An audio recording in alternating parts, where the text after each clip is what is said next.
hari ini kita melihat bahwa ada begitu banyak perjuangan yang besar dari setiap orang untuk hidup. Oleh sebab itu Bapak Ibu yang kekasih, kadangkala juga dalam perjuangan itu tuh saudaraku yang kekasih ada timbul sesuatu dalam kehidupan orang percaya. Karena orang percaya melihat begitu banyak perbedaan antara orang yang mengikut Tuhan dan orang yang tidak mengikut Tuhan. Ada beberapa orang yang saudaraku yang kekasih melihat seperti ini. Kenapa orang yang tidak ikut Tuhan, orang yang tidak rajin beribadah, orang yang tidak percaya sama Tuhan Yesus, justru hidup mereka yang diberkati oleh sepertinya.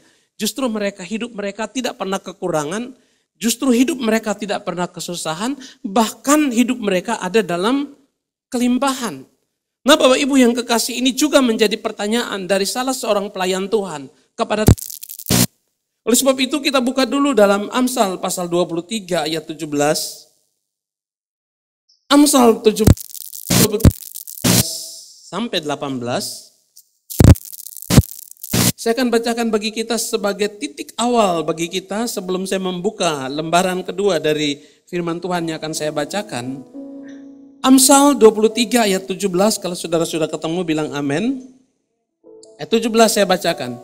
Janganlah hatimu iri kepada orang-orang berdosa, tapi takutlah akan Tuhan senantiasa. Karena masa depan sungguh ada dan harapanmu tidak akan hilang. Bapak Ibu yang dikasihi oleh Tuhan Yesus Kristus, saya tertarik dengan ayat 17 bagian A. Janganlah hatimu iri kepada orang-orang yang berdosa. Saudaraku yang kekasih, suka tidak suka, mau tidak mau, seringkali kita melihat hal ini. Beberapa pertanyaan yang datang kepada saya, saudaraku yang kekasih, mengatakan kenapa orang yang tidak percaya kepada Tuhan, orang yang tidak rajin, orang yang tidak setia kepada Tuhan, orang yang tidak percaya kepada Tuhan, justru mereka hidupnya lebih enak. Justru hidup mereka lebih diberkati. Mereka tidak ada kesusahan. Bahkan mereka ada dalam kelimpahan. Itu realita. Itu satu kenyataan yang ada. Sedangkan kita yang ada dalam Tuhan, kenapa justru hidup kita sebaliknya? Kadangkala kita ada dalam kesusahan, kadang-kadang kita ada dalam persoalan, kadang-kadang kita ada dalam tekanan, kadang-kadang kita ada dalam intimidasi. Oleh sebab itu jawaban firman Tuhan pagi hari ini dalam kitab Mazmur pasal 73, Mazmur pasal 73 akan menjawab semua pertanyaan itu bagi kita. Bapak Ibu yang kekasih, saya akan bacakan kepada Bapak Ibu Mazmur 73 ayat 1 sampai ayat 28. Karena pembacaan ini agak panjang, maka saudara menyimak di Alkitab Bapak Ibu saudaraku yang kekasih, dan saya akan membacakan bagi kita. Pergumulan dan pengharapan. Mazmur Asaf. Sesungguhnya Allah itu baik bagi mereka yang tulus hatinya, bagi mereka yang bersih hatinya. Tetapi aku sedikit lagi maka kakiku terpeleset, nyaris aku tergelincir. Aku cemburu sebab aku cemburu kepada pembual-pembual. Kalau aku melihat kemujuran orang-orang fasik, sebab kesakitan tidak ada pada mereka, sehat dan gemuk tubuh mereka. Mereka tidak mengalami kesusahan manusia dan mereka tidak kena tulah seperti orang lain. Sebab itu mereka berkelakuan kecongkak, berkalungkan kecongkakan, dan berpakaian kekerasan. Karena kegemukan, kesalahan mereka menyolok, hati mereka meluap-luap dengan sangkaan. Mereka menyindir dan mengata-ngatai dengan jahatnya. Hal pemerasan dibicarakan mereka dengan tinggi hati. Mereka membuka mulut melawan langit, dan lidah mereka membual di bumi. Sebab itu orang-orang yang berbalik kepada mereka mendapatkan mereka seperti air yang berlimpah-limpah. Dan mereka berkata, bagaimana Allah tahu hal itu? Adakah pengetahuan pada yang maha tinggi? Sesungguhnya itulah orang-orang fasik. Mereka menambah harta benda dan senang selamanya. Sia-sia sama sekali aku mempertahankan hati yang bersih dan membasuh tanganku tanda tak bersalah. Namun sepanjang hari aku kena tulah dan kena hukum setiap pagi. Seandainya aku berkata, aku mau berkata-kata seperti itu, maka sesungguhnya aku telah berkhianat kepada angkatan anak-anakmu. Tetapi ketika aku bermaksud untuk mengetahuinya, hal itu menjadi kesulitan di mataku. sampai aku masuk ke dalam tempat kudus Allah dan memperhatikan kesudahan mereka. Sesungguhnya di tempat-tempat licin kau taruh mereka, kau jatuhkan mereka sehingga hancur. Betapa binasa mereka dalam sekejap mata, lenyap, habis oleh karena kedahsyatan. Seperti mimpi pada waktu terbangun, ya Tuhan, pada waktu terjaga rupa mereka kau pandang hina. Ketika hatiku merasa pahit dan buah pinggangku menusuk-nusuk rasanya, aku dungu dan tidak mengerti, seperti hewan aku di dekatmu. Tetapi aku tetap di dekatmu, engkau memegang tangan kananku. Dengan nasihatmu engkau menuntun aku, dan kemudian engkau mengangkat aku ke dalam kemuliaan. Siapa gerangan ada padaku di surga selain engkau? Selain engkau tidak ada yang kau ingini di bumi. Sekalipun dagingku dan hatiku habis lenyap, gunung batuku dan bagianku, tetaplah Allah selama-lamanya. Sebab sesungguhnya siapa yang jauh daripadamu akan binasa. Kau binasakan semua orang yang berzina dengan meninggalkan engkau. Tapi aku suka dekat pada Allah. Aku menaruh tempat perlindunganku pada Tuhan Allah, supaya dapat menceritakan segala pekerjaannya. Katakan amin. Bapak Ibu yang dicintai oleh Tuhan Yesus Kristus, Mazmur 73 ayat 1 sampai 28 ini ditulis oleh Asaf, saudaraku yang kekasih, seorang pemimpin puji-pujian, seorang pemimpin musik, saudaraku yang kekasih, dari Imam Lewi di dalam bait Allah. Kalau hari ini dia posisinya seperti Galuh. Ya, pemimpin musik orang Lewi, saudaraku yang kekasih. Seperti pemain musik yang ada, pemain singer, song leader. Mereka orang-orang yang berdiri di altar Allah. Tulisan ini ditulis, saudaraku yang kekasih, sebagai seorang imam, saudaraku yang kekasih. Dia, saudara, pengatur yang memainkan musik dan alat puji-pujian. Orang yang sungguh-sungguh dekat dengan Tuhan. Saudaraku yang kekasih, tapi kita lihat dalam Mazmur 73. Seorang pelayan Tuhan. Seorang yang hidup dekat dengan Tuhan. Mencurahkan isi hatinya dengan jujur. Dia mencurahkan isi hatinya kepada Tuhan dalam Mazmur 73 ini apa adanya. Saudaraku yang kekasih, dia cemburu kepada orang-orang berdosa. Dia cemburu kepada kemakmuran orang-orang fasik. Dia cemburu kepada orang-orang jahat.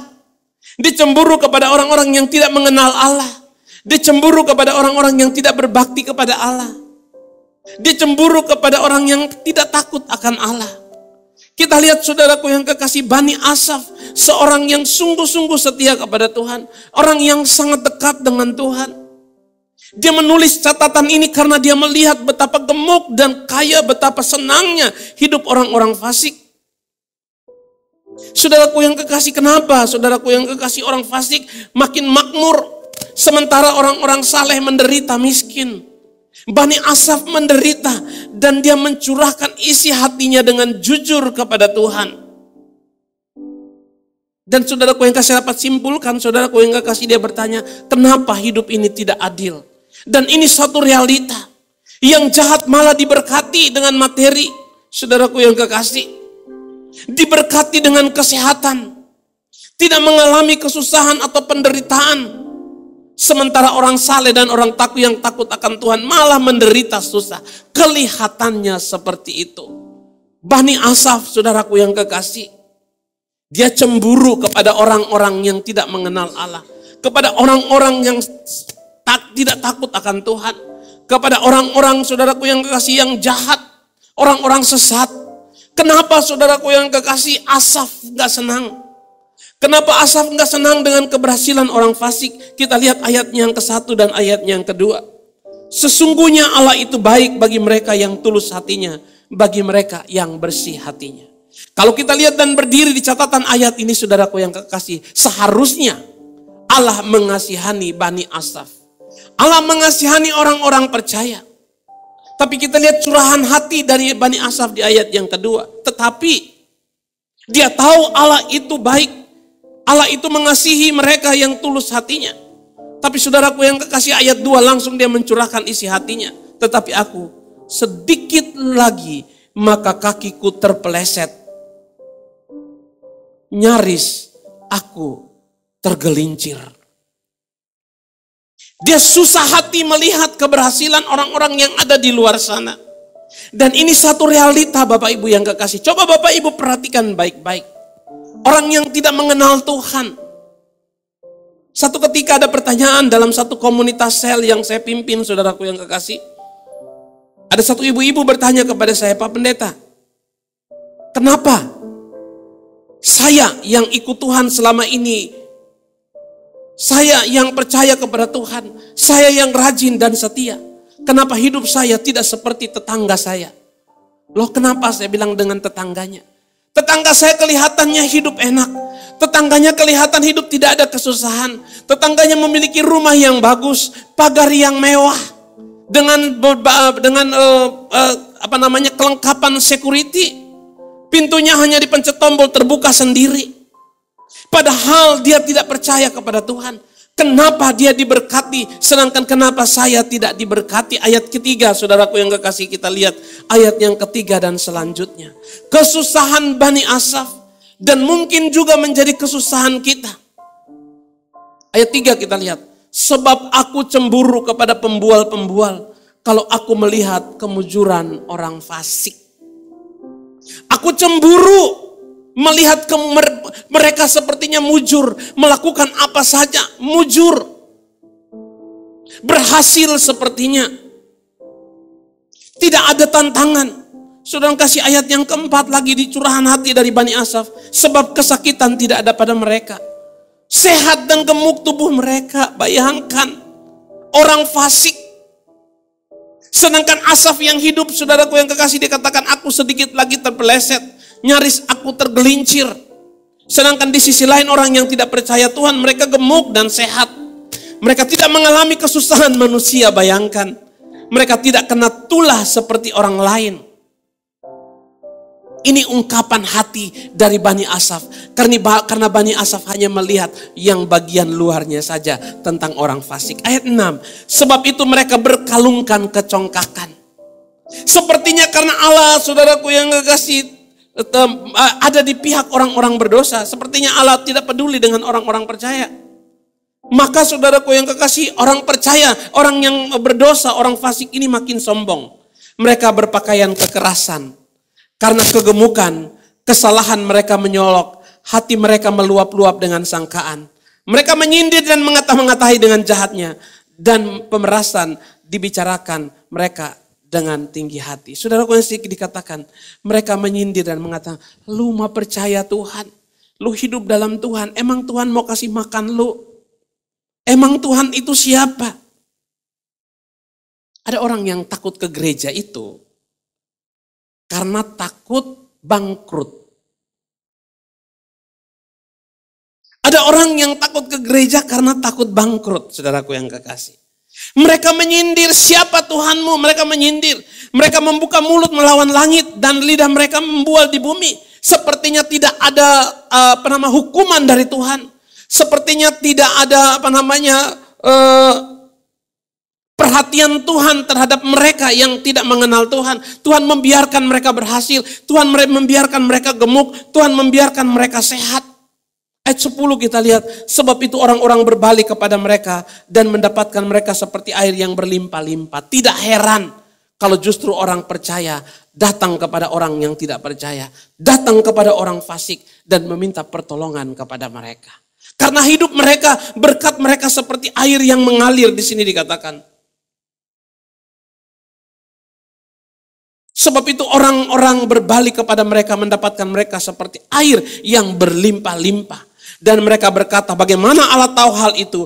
Adakah pengetahuan pada yang maha tinggi? Sesungguhnya itulah orang-orang fasik. Mereka menambah harta benda dan senang selamanya. Sia-sia sama sekali, saudaraku yang kekasih. Kita lihat sampai ayat 12 dulu. Curahan hati dari Bani Asaf. Itu juga mungkin merupakan pengalaman kita. Ketika kita hidup di dunia yang normal. Ketika kita melihat kok tidak ada hukuman bagi orang yang tidak percaya Tuhan. Kok tidak ada hukuman bagi orang jahat. Sepertinya Allah tidak adil. Kenapa kepada saya? Hidup saya seperti ini, kata Bani Asaf. Hidup saya susah. Hati saya sakit. Tidak ada, saudaraku yang kekasih, kebanggaan. Ayat 13. Sia-sia sama sekali aku mempertahankan hati yang bersih dan membasuh tanganku. Tanda tak bersalah. Curahan hati makin dalam. Saudara, berapa banyak di antara kita yang mengalami pemahaman seperti ini? Ketika kita melihat keberhasilan orang yang tidak mengenal Tuhan, membuat kita, saudaraku yang kekasih, akhirnya udahlah, ngapain juga ikut ibadah, ngapain juga ikut kebaktian, ngapain juga percaya sama Tuhan. Toh orang yang tidak percaya sama Tuhan pun hidup diberkati. Orang yang tidak percaya kepada Tuhan, hidup mereka gemuk, sehat, jauh dari sakit penyakit. Berkatnya seperti air mengalir. Ini realita Bapak Ibu yang kekasih. Makanya saudaraku yang kasih, jujur Bani Asaf merasa sakit. Sia-sia sama sekali aku mempertahankan hatiku yang bersih. Ini keluh kesah saudaraku yang kekasih. Bani Asaf dalam orang fasik dalam pandangan Bani Asaf ini saudaraku yang kekasih. Membuat Bani Asaf saudaraku yang kekasih terjebak. Sebagai seorang pelayan Tuhan, sebagai orang yang melayani Tuhan, dia melihat kemakmuran dalam hidup orang-orang yang tidak percaya kepada Tuhan. Dia melihat gaya hidup, kemakmuran orang-orang fasik. Yang memiliki gaya hidup dunia. Membuat saudaraku yang kekasih, Bani Asaf ini menjadi tawar hati. Berapa banyak di antara kita saudaraku yang kekasih, kadangkala kita tawar hati. Kok orang itu diberkati, padahal dia tidak percaya Tuhan. Tidak ada kesusahan di dalam hidupnya. Tidak ada malapetaka, tidak ada kesakitan dalam tubuhnya. Dia enjoy aja. Saudara, pengalaman Bani Asaf ini juga mungkin menjadi pengalaman kita. Ayat 14. Namun sepanjang hari aku kena tulah. Kena hukuman setiap pagi. Bayangkan. Sudah hidup, dia lihat kondisi kemakmuran yang dialami oleh orang fasik. Dia lihat kepada dirinya, saudara kasih, dirinya seperti kena tulah, sengsara. Percaya kepada Tuhan, melayani kepada Tuhan, tapi hidup sengsara. Hidup dalam pelayanan, hidup dalam tulus hati. Tapi saudaraku yang kekasih, sepanjang hari hidupnya seperti kena tulah dan kena hukum. Setiap pagi, di saat orang-orang lain tidur nyenyak, orang percaya harus bangun pagi-pagi untuk berdoa. Di saat orang lain tidur nyenyak, orang percaya harus bangun untuk melakukan hubungan intim dengan Tuhan. Kena hukuman setiap pagi. Seandainya aku mau berkata seperti ini, maka sesungguhnya aku telah berkhianat kepada angkatan anak-anakmu.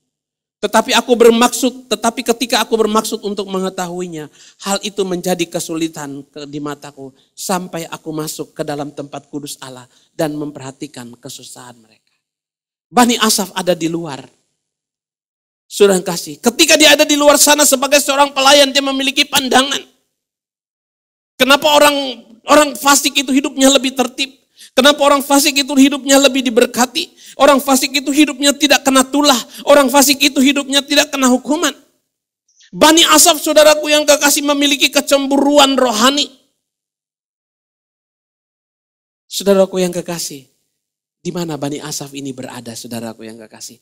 Ketika dia mengalami pengalaman buruk. Ketika dia cemburu kepada orang berdosa.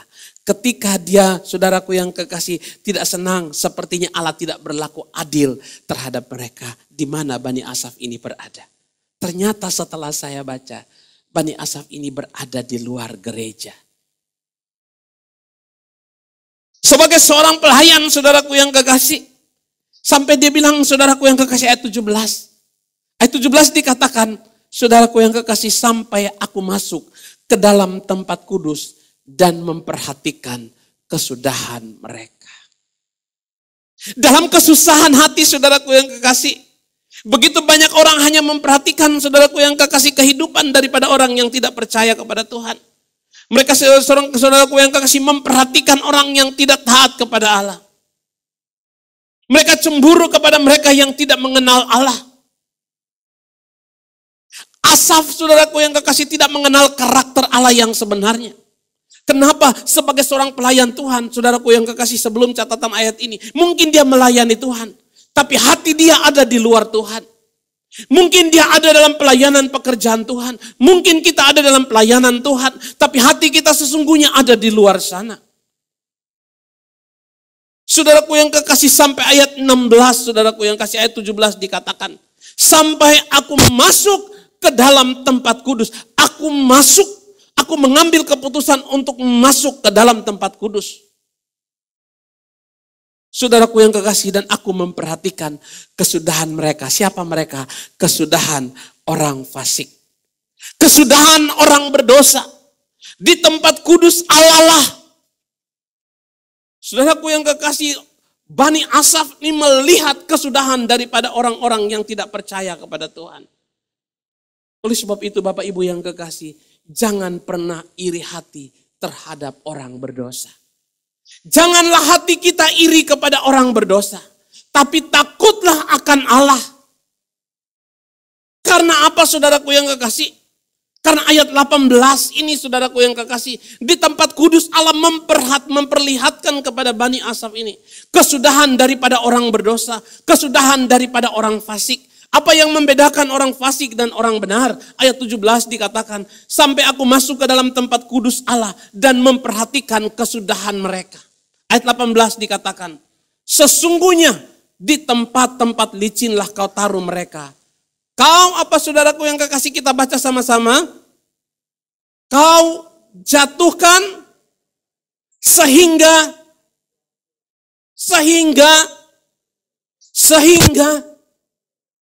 taruh di tempat licin, Bapak Ibu yang kekasih. Kita tidak menyangka bahwa akan ada datang waktunya Allah bagi mereka yang fasik, mereka yang berdosa. Memang sungguh sakit hati, memang kita cemburu melihat keberadaan. Kenapa sih orang yang tidak percaya Tuhan justru hidup mereka yang diberkati oleh Tuhan? Kenapa mereka yang tidak mengenal Allah justru mereka yang hidupnya penuh dengan kelimpahan? Sedangkan saya yang hidup dalam pelayanan pekerjaan Tuhan, saya yang hidup sungguh-sungguh, justru hidup mereka Allah tidak adil. Saya sakit, saya kena hukuman, saya kena tulah setiap hari.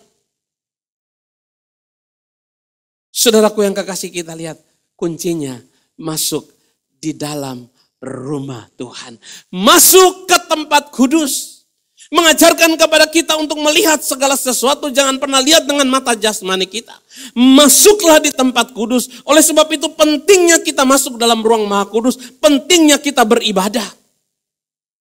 Pentingnya kita bersekutu. Pentingnya kita masuk di dalam ruang maha kudus. Memang sekarang ini kita dibatasi oleh saudaraku yang kekasih, persoalan yang sementara kita hadapi. Sehingga saudaraku yang kekasih, kita sulit sekali untuk masuk ke dalam tempat kudus. Kita senang mau dengar YouTube dimanapun juga. Kita suka mau nonton satu hari ibadah bisa YouTube, gak apa-apa 5 kali. Gak usah persembahan, gak usah persepuluhan, nonton YouTube saja. Ibadah bersama YouTube.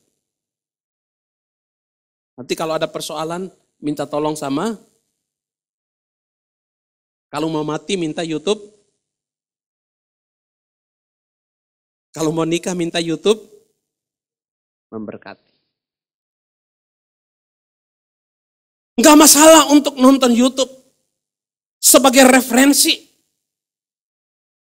Tapi saudaraku yang kekasih, supaya kita tahu maksud dan rencana Allah dalam kehidupanku. Sampai artinya sebelumnya Bani Asaf ini sebagai seorang pelayan, dia belum sampai ke tempat maha kudus. Mungkin dia sebagai seorang pelayan, tapi dia tidak pernah mencapai isi hati Tuhan. Dia tidak pernah bersekutu dengan Tuhan. Oleh sebab itu Bapak Ibu yang kekasih dalam nama Tuhan Yesus Kristus, dalam pelayanan pekerjaan Tuhan, jangan sampai kita hanya memberikan skill kita hanya kepada Tuhan. Tuhan tidak butuh skill kita, tapi Tuhan butuh hati kita untuk melayani Tuhan. Katakan amin. Oleh sebab itu saya suka memberikan motivasi kepada para pelayan-pelayan yang ada. Di saat kita melayani Tuhan. Sudah, setiap nada-nada yang dimainkan, setiap nada-nada yang dibunyikan, saudara kasih, di dalamnya ada kuasa Allah. Katakan amin. Setiap nada nyanyian yang kita nyanyikan kepada Tuhan, harusnya mengalir kuasa Tuhan. Itu artinya kita sudah sampai ke tempat kudusnya Allah. Sampai aku masuk di tempat kudus Allah. Di tempat kudus Allah kita bisa berjumpa dengan Allah. Saudaraku yang kekasih, dan di tempat kudus Allah itulah saudaraku yang kekasih, kita melihat kesudahan daripada orang-orang fasik. Kalau kita melihat kesudahan orang fasik, kita nggak bakal iri terhadap orang berdosa. Katakan amin. Justru karena kita tidak melihat kesudahan mereka. Kenapa kita tidak bisa melihat kesudahan mereka? Karena kita tidak berada di tempat kudusnya Allah. Sehingga kita cemburu, kita iri hati kepada mereka yang tidak mengenal Tuhan. Kita iri hati dan cemburu kepada mereka yang berdosa, mereka yang tidak mengenal Allah. Kenapa? Karena kita tidak ada di tempat kudus. Kita tidak melihat kesudahan daripada orang berdosa. Kita lihat kesudahan mereka apa, saudaraku yang kekasih. Kau taruh mereka di tempat licin. Licin, saudaraku yang kekasih. Kalau ditaruh di tempat licin, gampang jatuh nggak, saudaraku yang kekasih? Mau pegangan pun seperti orang main prosotan. Prosotan pun, saudaraku yang kekasih, nggak taruh tempat licin pun, kalau dia taruh, saudaraku yang kekasih, dia akan merosot tuh. Apalagi dikatakan licin.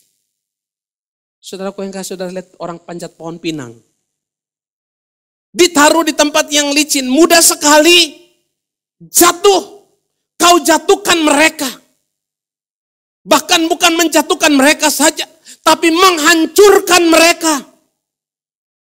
Oleh sebab itu Bapak Ibu yang kekasih, mari sebagai pelayan Tuhan, sebagai orang yang hidup dalam Tuhan. Pilihlah, saudaraku yang kekasih, mau jadi orang fasik, mau jadi orang berdosa, mau jadi Bani Asaf yang diubahkan Tuhan di tempat kudus. Sebelum Bani Asaf masuk ke tempat kudus, maka saudaraku yang kekasih, dia diliputi oleh kecemburuan. Dan ini dialami oleh begitu banyak orang. Ini pertanyaan-pertanyaan yang datang kepada saya. Dan ini sebuah realita di hidup kita masing-masing. Kenapa? Kok Tuhan tidak mendatangkan hukuman? Kenapa justru hatiku yang lebih susah? Kenapa hidupku yang lebih sengsara melihat kehidupan mereka? Belum waktunya. Belum waktunya. Masuk saja terus ke tempat kudus Allah. Tugas kita hanya masuk di tempat kudus Allah. Karena di kesudahan Allah, saudaraku yang kasih, kita lihat. Kejatuhan mereka hingga hancur. Ayat 19, betapa binasa mereka dalam sekejap mata. Lenyap habis oleh karena kedahsyatan. Kita lihat dalam ayat sebelumnya, saudaraku yang kekasih, orang fasik ini betapa congkaknya, betapa sombongnya melawan Allah. Bahkan orang-orang percaya ada yang berdatangan kepada mereka karena hidup mereka seperti air yang mengalir, berkat mereka seperti air yang mengalir. Sebelum-sebelumnya kita lihat betapa congkaknya, mereka membuka mulut melawan langit, mereka membual itu berkata-kata sombong. Ngapain percaya Tuhan? Ngapain hidup dalam Tuhan? Ngapain beribadah? Ngapain bersekutu? Ngapain ini toh, saudaraku yang kekasih? Dan kita lihat, saudaraku yang kekasih, di tempat kudus Allah, saudaraku yang kekasih, betapa binasa mereka dalam sekejap mata, lenyap habis oleh karena kedahsyatan malam. Seperti mimpi pada waktu maha terbangun, ya Tuhan, pada waktu terjaga rupa mereka kau pandang hina. Bani Asaf menyadari kekeliruannya. Asaf menyadari kekeliruannya di dalam rumah Tuhan. Di dalam tempat kudusnya Asaf menyadari kekeliruannya. Untuk menilai sesuai dengan pandangannya. Apalagi di masa-masa pandemi seperti ini, saudaraku yang kekasih. Hidup semua orang. Saudara, kadang-kadang kita lihat, kenapa sih orang itu yang tidak percaya Tuhan kok hidupnya lebih senang. Saya kenapa hidup lebih susah? Jangan tunggu lama-lama. Masuk di tempat kudus Allah, katakan amin. Masuk di tempat kudus Allah. Itu pentingnya kita beribadah kepada Tuhan. Itu pentingnya kita bersekutu dengan Tuhan. Orang lain tidak pernah memahami ini, saudaraku yang kekasih. Orang lain tidak pernah paham tentang hal ini. Tapi Bani Asaf menyadari kekeliruannya. Bahwa keberhasilan orang fasik itu hanya sementara waktu. Keberhasilan orang fasik itu hanya semu, seperti mimpi saja. Dan mereka akan mendapatkan hukuman yang kekal, di sini dikatakan. Seperti mimpi pada waktu terbangun, ya Tuhan. Pada waktu terjaga rupa mereka kau pandang hina. Keberhasilan orang berdosa itu hanya sementara, katakan amin. Keberhasilan mereka hanya semu. Oleh sebab itu jangan pernah bandingkan. Saya hidup begitu religius. Saya hidup, saudaraku yang kekasih, sebagai seorang galuh pemimpin musik. Saya sebagai hamba Tuhan. Jujur, saudaraku yang kekasih, waktu-waktu dulu kadang-kadang saya perhatikan, kok seperti itu. Kadang-kadang saya bilang, Tuhan kapan sih hukuman datang terhadap dia? Lihat keberhasilan dia. Tuhan kapan Tuhan? Kadang-kadang kita berdoa doa santet, saudaraku yang kasih. Doa seperti dukun. Tuhan, saya berdoa biar dia cepat-cepat hancur. Doa santet, saudaraku yang kasih. Karena apa? Diliputi oleh kecemburuan. Melihat keberhasilan orang yang tidak mengenal Allah.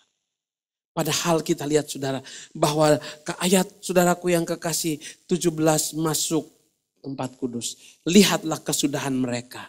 Keberhasilan mereka itu hanya semu. Keberhasilan mereka itu hanya sementara. Ada satu cerita saudaraku yang kekasih. Ada satu pengamen kecil. Saudaraku yang suka mengamen. Saudaraku yang kekasih. Dan ketika satu waktu dia mengamen. Saudara yang kasih, dia mengamen di salah satu mobil termewah. Saudara yang kasih, dan ketika dia ngamen, dia nyanyi. Terus dari dalam kacanya dibuka, dikasih duitlah kepada sang pengamen yang notabene adalah orang Kristen. Terus dia bilang, Tuhan, kenapa orang itu bisa hidup semewah itu? Belum tentu dia percaya kepada Tuhan. Sedangkan saya ngamen pun saya tetap hidup dalam Tuhan. Saya tetap percaya kepada Tuhan. Dia komplain sama Tuhan. Kenapa ada perbedaan? Kenapa Tuhan berlaku seperti tidak adil? Saya hidup seperti ini dan dia hidup seperti itu. Gak lama kemudian, saudaraku yang kekasih, mobil mewah ini parkir dan pintu dibuka. Sang sopir boro-boro ngambil kursi roda. Saudaraku yang kekasih. Si pengamen ini lihat terus. Saudaraku yang kasih. Orang yang tadi memberi duit duduk di mobil mewah yang tentunya bos itu turun. Dan kakinya tidak ada. Terus Tuhan bilang kepada pengamen. Kamu mau jadi kaya, kaki nggak ada. Atau kau jadi seperti ini, tapi punya kaki. Pengamen ini akhirnya menyadari apa yang Tuhan buat itu baik adanya. Tapi tentunya kita harus masuk di dalam tempat kudusnya Allah. Di tempat kudusnya Allah kita akan melihat orang-orang yang berdosa, orang-orang fasik itu jatuh berkelimpahan. Sudah 25 tahun saya hidup dalam pelayanan. Dan saya melihat hal itu. Saya melihat banyak sekali kejadian-kejadian di depan mata. Bahkan pengalaman-pengalaman saya sendiri pribadi. Berhadapan dengan mereka. Bagaimana Tuhan menghancurkan, menjatuhkan dalam sekejap mata. Orang yang tadinya kaya. Orang yang tadinya memiliki harta benda yang melimpah. Dalam sekejap mata Tuhan bisa membalikkan. Dan orang yang tadinya tidak memiliki apa-apa. Dengan sekejap mata Tuhan bisa membalikkan mereka. Untuk dapat memiliki apa-apa. Ini pengalaman saya selama 25 tahun hidup dalam pelayanan. Saya melihat kejadian ini. Oleh sebab itu saya memberikan motivasi kepada saudara. Janganlah iri terhadap orang berdosa. Ketika melihat hidup mereka diberkati. Hidup mereka gak bakal lama. Kesuksesan mereka tidak bakal lama. Kejayaan mereka tidak bakal lama. Akan ada waktunya mereka tergelincir. Dan ketika mereka tergelincir, saudaraku yang kekasih, mereka akan jatuh. Bukan cuma jatuh, tapi mereka akan hancur lebur. Binasa dalam sekejap.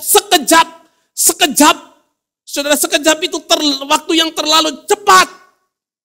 Untuk melihat kejatuhan dan keruntuhan mereka.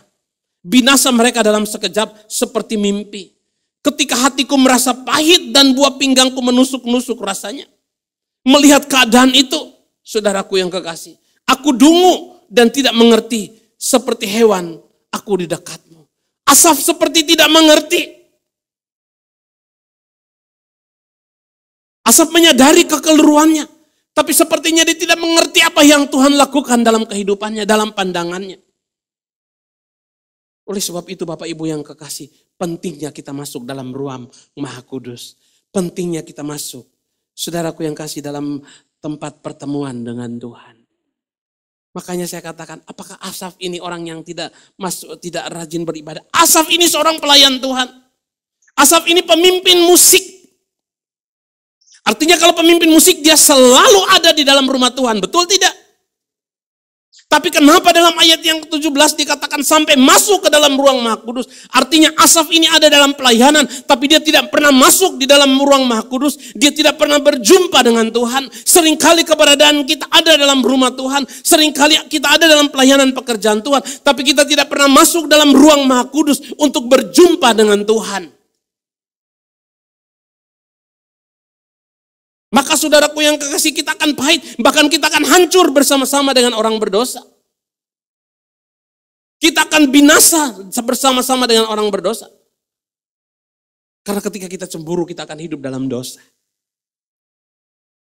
Tapi Bapak Ibu yang kekasih, Asaf menyadari hal ini.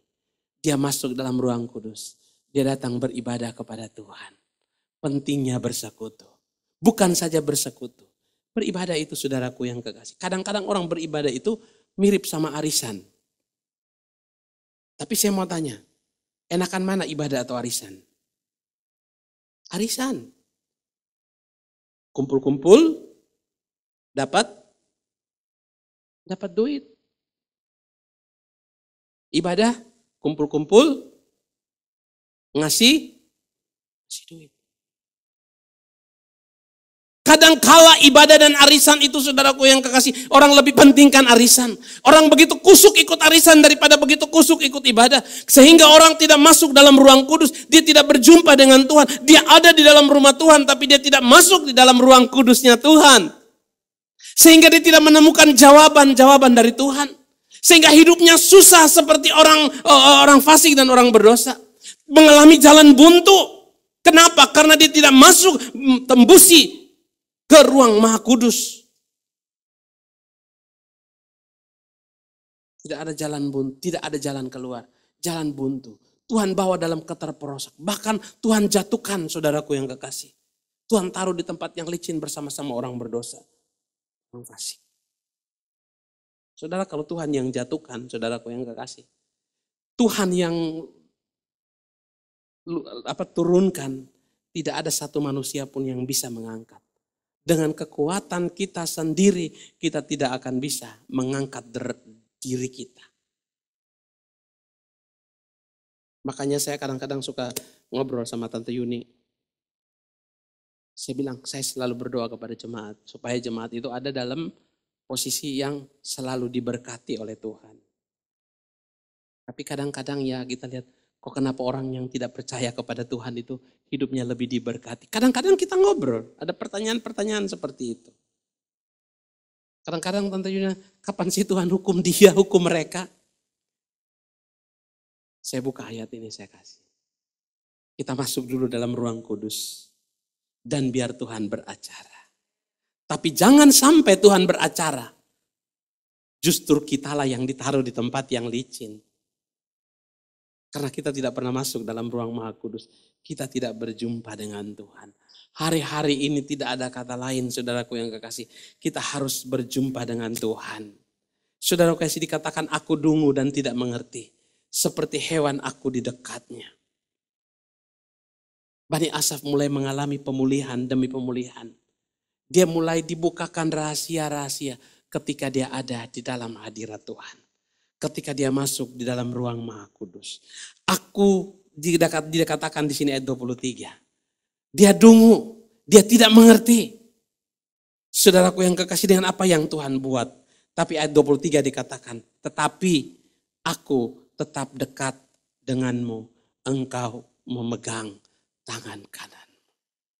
Bani Asaf tidak mengerti, saudaraku yang kekasih, apa yang Tuhan buat. Tapi saudara, yang dia lakukan, saudaraku yang kekasih, dia tetap dekat dengan Tuhan. Katakan amin. Karena dia tahu Tuhan memegang tangan kanannya. Dia tidak tahu apapun yang Tuhan lakukan. Pokoknya sekarang yang aku lakukan, mau dekat dengan Tuhan. Orang mau ngomong apapun juga tetap saya mau dekat dengan Tuhan. Apapun yang terjadi dengan sekelilingi saya itu sudah tidak lagi peduli. Saya tidak lagi mau cemburu dengan orang berdosa. Saya mau dekat dengan Tuhan. Dekat dengan Tuhan, dekat dengan Tuhan. Karena Tuhan memegang tangan kananku. Dia tidak mengerti, tapi yang dia mengerti bahwa dia harus selalu dekat. Dia harus selalu mendekat dengan Tuhan. Dia selalu mendekat dengan Tuhan. Bapak Ibu yang dicintai oleh Tuhan, apapun yang terjadi dekatlah dengan Tuhan. Semakin kita dekat dengan Tuhan, semakin banyak tantangan dalam kehidupan kita. Kadang-kadang saudaraku yang kekasih, ketika kita serius, kita bersenggolan sana, bersenggolan sini. Yang membuat kita saudaraku yang kekasih akhirnya mundur dan tergelincir. Kalau enggak jemaat dan pemain musik. Kalau bukan jemaat dan pemain musik dan singers dan song leader. Kalau bukan jemaat dan majelis. Kalau enggak jemaat dan, yang paling sering jemaat dan gembala. Tapi puji Tuhan di jemaat Philadelphia enggak ada, katakan amin. Beri tepuk tangan bagi Tuhan kita. Jemaat Philadelphia tuh manis-manis banget. Saking terlalu manisnya sampai nggak ketahuan. Tapi puji Tuhan sampai hari ini jemaat Philadelphia manis-manis. Kita lihat di sini saudara, aku dekat dengan Tuhan. Ketika dekat dengan Tuhan, saudara akan timbul masalah. Kadang-kadang orang bilang, sok rohani lo. Tapi saudaraku yang kasih, yang dilakukan oleh Bani Asaf. Ketika dia menyadari, ketika perlahan-lahan hidupnya dipulihkan oleh Tuhan. Ketika perlahan-lahan matanya dibukakan oleh Tuhan. Di mana itu semua dibukakan? Di tempat kudus Allah. Di mana semua itu dibukakan? Di dalam gereja Tuhan. Dia dungu, tidak mengerti. Tapi dia tetap dekat dengan Tuhan. Dengan nasihat. Dia mendengar nasihat. Dia mendengar firman Tuhan. Dia yang menuntun. Kemudian saudaraku yang kekasih, ketika dia mendengar nasihat tuh, saudaraku yang kekasih, kemudian engkau Allah mengangkat aku ke dalam kemuliaan. Bani Asaf mulai menyadari dan dia melihat, saudaraku yang kekasih, bahwa ternyata Tuhan mengangkat saya ke dalam kemuliaan. Tuhan memuliakan saya. Saudara lihat perbedaan ketika Anda belum mengenal Tuhan, ketika Anda masih di luar Tuhan, ketika Anda masih menyimpan kebencian, ketika Anda masih cemburu terhadap orang berdosa, dan ketika Anda mulai sungguh-sungguh datang kepada Tuhan. Maka Tuhan akan mengangkat engkau ke dalam kemuliaan, kemuliaan mulia. Mulia di sini saudaraku yang kekasih melebihi hal-hal yang baik. Mengangkat ke tempat yang termulia. Bayangkan Tuhan menempatkan dia sampai saudaraku kasih seperti mimpi, kita nggak tahu apapun yang terjadi. Yang saya tahu bahwa Tuhan mengangkat saya ketika saya masuk di dalam ruang Maha Kudus. Tuhan mengangkat saya ke dalam kemuliaan. Sehingga ayat 25 dikatakan, siapa gerangan ada padaku di surga selain engkau. Selain engkau ya Tuhan, tidak ada yang kuingini di bumi. Sampai Bani Asaf menyadari hal itu. Bahwa dia nggak mengingini yang lain-lain lagi. Dia tidak mengingini yang lain lagi. Dia mengingini hanya Tuhan yang ada di surga. Siapa gerangan ada padaku di surga selain engkau. Selain engkau tidak ada yang kuingini di bumi. Sekalipun dagingku dan hatiku habis lenyap, gunung batuku dan bagianku tetaplah Allah selama-lamanya. Sekalipun kita ada dalam tantangan, sekalipun kita ada dalam halangan, sekalipun hidup kita dalam keadaan terperosok, jatuh seperti dalam lubang yang dalam. Tapi ketika kita masuk dalam tumpuk tempat kudus, saudara kasih, mendengarkan nasihat Tuhan. Makanya saya katakan yang paling tahu tentang jemaat itu siapa? Saudaraku yang kekasih. Yang paling tahu tentang jemaat itu adalah gembala. Yang paling tahu tentang anaknya yaitu orang tuanya. Oleh sebab itu Bapak Ibu yang kekasih, dengarkan, kadang-kadang nasihat orang tua itu gak enak. Mama udah tua, Bapak udah tua, gak tahu urusan anak muda. Tapi orang tua selalu tahu yang terbaik bagi anak-anaknya. Orang tua tidak pernah menjerumuskan anaknya. Demikian juga dengan jemaat Tuhan. Yang paling tahu dengan jemaat adalah gembala. Kadang-kadang gembala ngomong keras. Kadang-kadang gembala ngomong apa adanya. Beda kalau bukan gembala. Beda saudara dengar di YouTube. Beda saudara dengar di tempat-tempat yang lain. Dia tidak akan mungkin menegur saudara. Dia tidak akan mendisiplinkan saudara. Dia hanya menyampaikan semua yang baik-baik. Dia tidak akan memurnikan saudara. Dia tidak akan mendewasakan saudara. Tapi kalau orang tua, saudaraku yang kekasih. Kalau gembala, saudaraku yang kekasih. Dia pasti menegur kalau itu salah. Dan itu tugas seorang gembala. Oleh sebab itu saudaraku yang kekasih, Asaf mengalami pemulihan setelah dia melewati masa depresi yang panjang. Dalam masa depresi yang panjang itu saudaraku yang kasih, dia mengeluh. Tapi dia masuk dalam ruang Maha Kudus. Dan dia mendapatkan pemulihan. Dia saudaraku yang kekasih berhenti dari depresi rohaninya. Dan dia kembali komitmen kepada Tuhan. Saudaraku kasih dia katakan, sekalipun dagingku dan hatiku habis lenyap, gunung batuku dan bagianku, tetaplah Allah selama-lamanya. Sebab sesungguhnya siapa yang jauh daripadamu akan binasa. Siapa yang jauh daripadamu akan binasa. Siapa yang jauh daripadamu akan binasa. Jauh di sini bukan saja bicara masalah jarak. Tapi jauh di sini juga masalah bicara dekatnya hati kita dengan Tuhan atau tidak. Seperti saya katakan tadi, saudaraku yang kekasih, kadang-kadang kita hanya melayani karena skill. Kadang-kadang kita hadir dalam ruangan, tapi hati kita jauh di mana-mana. Saudaraku yang kekasih, siapa yang jauh daripadamu akan binasa. Dekat sama Tuhan, saudaraku yang kekasih, pintu langit terbuka, katakan amin. Dekat dengan Tuhan pintu berkat terbuka, katakan amin. Dekat dengan Tuhan apa saja yang kita minta diberikan. Artinya kalau jauh binasa. Kita mau jungkir balik, kita mau berusaha dengan kekuatan kita, saudaraku yang kekasih, pintu langit akan tertutup bagi kita. Sekalipun kita memiliki skill, sekalipun kita memiliki pengetahuan, sekalipun kita memiliki keterampilan, kalau Tuhan menutup, tidak ada yang bisa membuka. Tapi kalau Tuhan yang membuka, tidak ada yang bisa menutup. Katakan amin. Oleh sebab itu, dekatlah dengan Tuhan yang menjadi pembuka pintu berkat. Dekatlah dengan Tuhan yang menjadi pintu berkat. Di mana? Di ruang Maha Kudus. Masuklah dalam ruang Maha Kudus. Kau binasakan semua orang yang bersinah dengan meninggalkan engkau. Bersinah dengan meninggalkan engkau ini kan saudaraku yang kekasih, begini saudaraku yang kekasih, ceritanya. Percaya Tuhan juga tapi percaya ramalan. Misalnya kalau mau buka usaha, harus cari tanggal, waktu, gak apa-apa cari waktu dan tempat. Tapi tunggu saya tanya dulu. Percaya ramalan, tapi percaya Tuhan juga. Minta didoakan, tapi tanya dulu kepada orang lain. Jangan di tanggal itu. Tanggal itu sial, gak bagus. Saudara, itu orang-orang yang bersinah kepada Tuhan. Percaya Tuhan dan percaya yang lain. Percaya ramalan, lahir tanggal segini, di siang hari jauh dari berkat, jauh dari hoki. Kalau jauh lahir pagi hari, anak itu berkatnya banyak misalnya. Kalau lahir tanggal 4,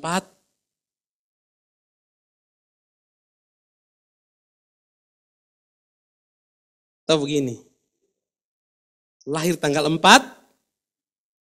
gak bagus. Nikah tanggal 4, gak bagus. Ke gereja tanggal 4,